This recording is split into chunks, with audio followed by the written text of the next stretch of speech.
How to fix Windows search bar not working. Hello guys, this is Atticus and welcome back to App Hacks. In today's video, I'll teach you guys how you can fix your Windows search bar not working. Now before we begin, if you guys are new to our channel, head down below and hit the subscribe button so you don't miss out on our future videos. Now let us begin. Now to make sure that your search bar is working, what you can do is head over to the search bar and simply type something in. Now, if you cannot type something in or whatever you type does not get searched, this is how you fix it. So first you will need to head over to your run.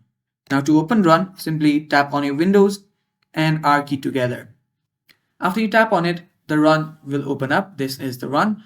Now here what you'll need to do is you'll need to type in this code. Now I will provide this code in the description so you can simply copy it and paste it in your run. After you do that, tap on OK.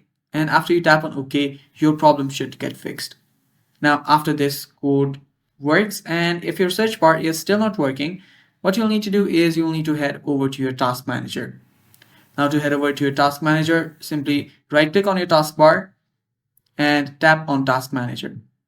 After you tap on Task Manager, you can simply expand this here. After you're on Task Manager, scroll down all the way till you find Windows Explorer. Now, simply right-click on Windows Explorer and tap on Restart. After you restart your Windows Explorer, everything will get reset and your search bar should work just fine. And that is how you fix the problem, guys, and that is all for the video. Thanks for watching. Stay tuned for more and bye-bye.